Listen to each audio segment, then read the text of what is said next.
Hello, guys and gals, and this is a movie review for everything, everywhere, all at once. Now, it's been a long time since I've done movie reviews because, well, I don't know. I never really feel comfortable doing movie reviews because I never really know what to say or what I'm supposed to mention, and I don't know if I should add spoilers and all that stuff. So, anyways, it's been a long while since I've actually done a movie review. Anyways, but this one was an interesting one. Um, it kind of mixed a bunch of genres together, which is very refreshing. Also, I think it was Anthony and Joe Russo that actually worked on this movie too, which was, I think they're the ones that are in the Marvel franchise. And it kind of showed because it did have some Marvel elements to it. No exact crossovers or anything like that, but just the same filmography style and stuff like that. Really interesting. But first of all, let's go over what is Everything Everywhere All at Once. Well, basically, it's a movie. But you already knew that because it's a movie review. This movie basically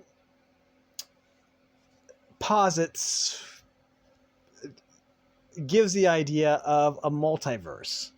Um, Now, what they would also say is that there's also multiple dimensions, I would say. But I'd say that reality was also layered in this movie too, because everything was happening all at once in all the other dimensions as well, at least in certain parts of the movie. So it also gives the idea of reality being multi-layered, things happening in other realities at the same time as this one. Really, really fascinating concept, and really good if you're really into philosophy and stuff like that, because it does cover a bunch of really interesting philosophical theorems. Really, really fascinating. Um, Ingenious, actually. I know that Marvel has done the whole multiverse thing before, and this also did delve rather deeply into the multiverse with a twist. Basically, okay, let's go over this. It's from the viewpoint of the main character, who is an immigrant and owns a laundromat. Um, the overarching theme, I think, of this movie is basically generational trauma, I would say, and basically overcoming generational trauma. That can be stereotypes. One of the stereotypes in the movie, or that the movie covered, was Evelyn, the main character. She's right there in the front. Evelyn's daughter, Joy, basically has a non-traditional relationship with another girl, which is perfectly acceptable these days. But some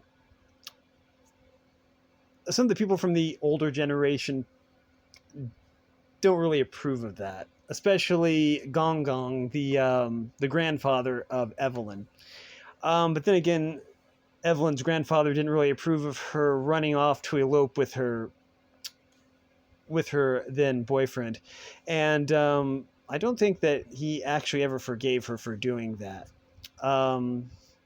But there's just been a lot of the movie covers a lot of generational trauma and basically how to overcome that.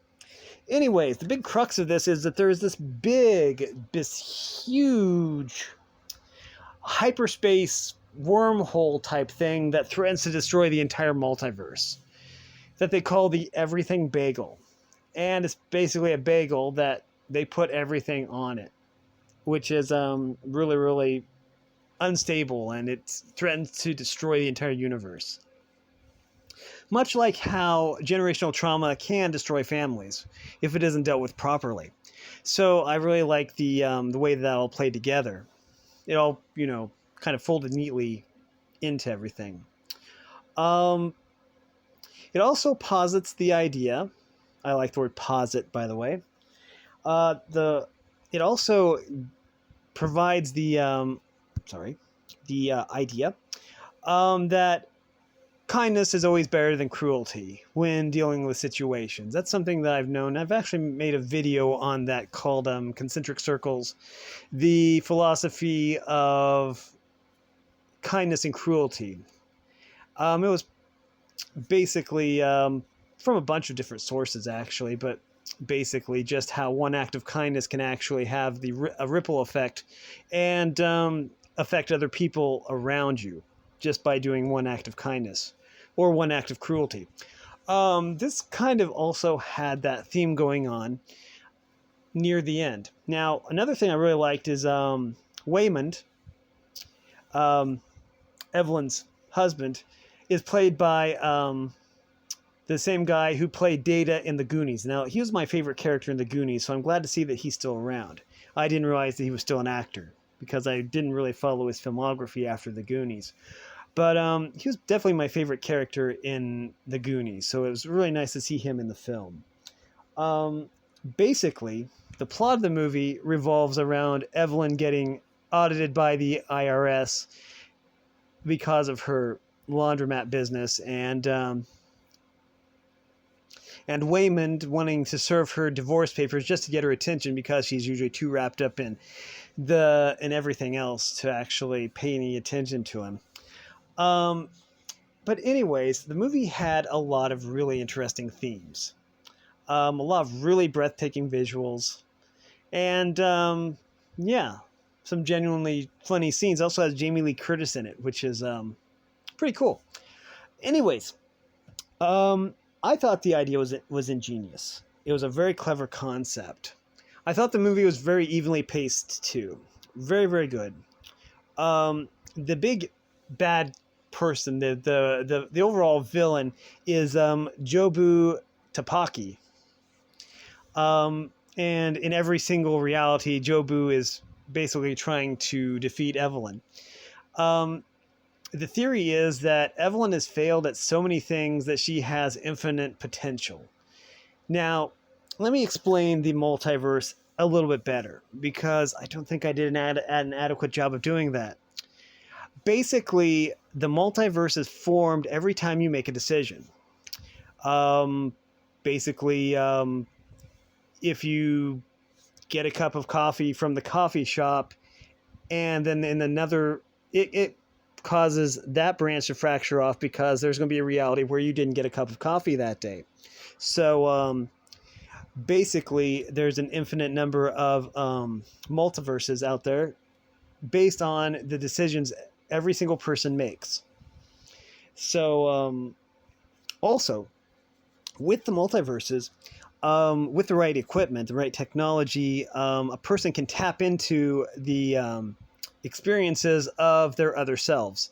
So your alter ego in this universe maybe is a kung fu artist. So by doing something weird and unexpected, you might be able to tap into their memories and become a kung fu master like them, or a master chef like them in this generation by doing something completely different or completely unnatural. But yeah, very interesting concept. In fact, this movie was really, really good. I enjoyed this movie. It's a movie that requires lots of viewing, because once you know how it ends, then you basically need to watch it again to realize how everything links together, and then maybe you need to watch it again because maybe you missed something the first few times through you watched it. It did have a good amount of action in it too. I think the extra features did say they had cut back on a lot of the action so they could focus on the story, which I respect. It could have used a little more action, but I thought it was still very well balanced, which I like. I know that I've said before, John Wick is a wonderful film. Don't get me wrong. Put your torches away. But I think that in some movies it's possible to have a little bit too much action. I mean, movies with too much action can be exhausting because you're following all the action. There isn't a refractory period, and it's just like exhausting. But I do love the John Wick movies. They are among my favorites. But I'm just saying that having a movie based solely on action, you really need a refractory period. Basically, so the story can move forward and stuff like that. And this does this really, really well. And John Wick does it as well too. But anyways, everything in moderation is my motto. Anyways, I thought the cast did really, really well. It was a really fun movie to watch. It is rated R. There's no actual nudity in it, I wouldn't say. There are some things that are interesting in the movie. I will leave it at that. But anyways, basically, it's a movie you should watch. That's what I'm saying. I felt that all the elements of the movie worked really well together. And yeah, this is a movie I would highly recommend you check out. But again, that's my opinion. And you can either take my opinion or leave it. Either way is fine. But anyways, what I like most about this movie was probably the balance. They really balanced comedy. They mingled lots of genres together because there's sci-fi elements, there's comedy, there's all these different genres are coming together in a beautiful way. And I think it's wonderful.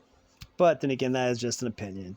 Anyways, that's going to do it for this video. If you like this content, make sure you like and subscribe, ring the bell so you know when I upload. Also, if you want to support me in any way or if you want to join the Discord server, all the information will be in the description below. And as always, thanks for watching, everyone. You are loved and have a great day.